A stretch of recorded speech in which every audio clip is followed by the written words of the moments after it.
श्रीमती रेखा बाहेती, श्रीमती बबीता जी गौड़। आप यहीं हैं?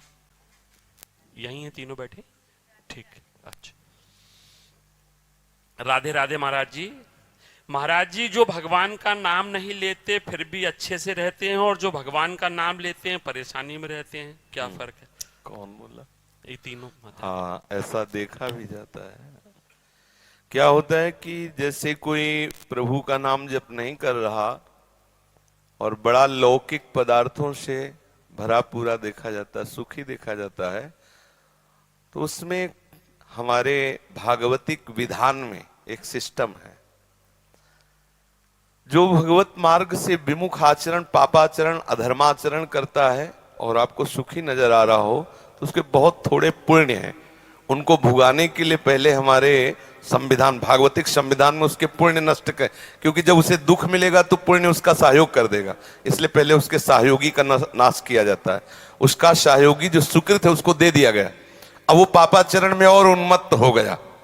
अब उसके वो सुकृत चल रहे हैं, इसलिए उसे जुकाम भी नहीं होगा, और वो सुकृत उसके नष्ट हो रहे हैं। और जिस दिन उसके सुकृत नष्ट हुए, फिर मिटिया मेट होते हुए देखा है।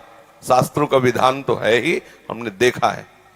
एक ठाकुर रामबली सिंह जमींदार आसपास बंदूक लेके चलते, ऐसा बच्चापन में उनको देखा हमने। वो ऐसे मतलब अपने गर्भ में रहते थे कि किसी को कुछ नहीं मानते थे। एक गरीब ब्राह्मण था जिसकी उन्होंने संपत्ति का अपहरण किया, तो वो गया और हाथ जोड़ा कि लंबरदार, गांव में ठाकुर जमींदार को ऐसे प्यार भाषा में बोले, लंबरदार, आप तो राजा हो, आप तो ठाकुर हो, आप तो जमींदार हो, गरीब ब्राह्मण हैं, उतने से ही परिवार चलता था, आप गालियां बके। उन्होंने पैर छुआ ब्राह्मण ने ऐसे और रो दिया और वापस आ गया। जानते हो, आज उनके कुल में कोई पानी देने वाला नहीं। कुछ ही दिनों में बड़ा लड़का भयंकर कैंसर से बीमार हुआ, मर गया।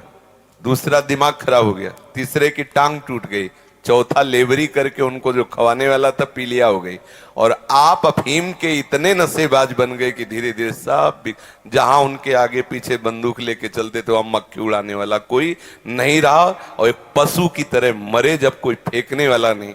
ऐसी स्थिति होता क्या है कि शुभ कर्म जब तक हमें वहां के, हमारे भागवतिक विधान में सिस्टम है, यदि आप अधिक पाप करेंगे तो आपके जल्दी से जल्दी शुभ कर्म आपको दिए जाएंगे कि वो नष्ट हो, तब तुम्हारा नाश शुरू होगा।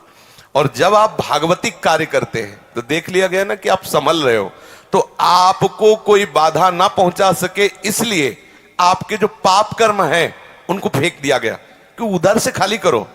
जो उसके शत्रु पक्ष के पाप कर्म जमा है उसको नष्ट करने के लिए उनको भेजो, क्योंकि इस समय धर्म निष्ठा में है, ये पचा जाएगा। तो उसके पाप कर्म आते हैं और धर्म में प्रबल होकर के उन पाप कर्मों को भोगता है, धर्मात्मा बन के चलता है। जिस दिन उसके पाप नष्ट हुए वो सुकृत और ये वर्तमान के सुकृत मिल गए, उस दिन जय हो जाती, उसकी कोई पराजय सजयती, त्रिभुवन में उसकी जय जयकार हो जाती, और उस पापात्मा का ऐसा नाश होता है कोई पानी देने वाला नहीं मिलता।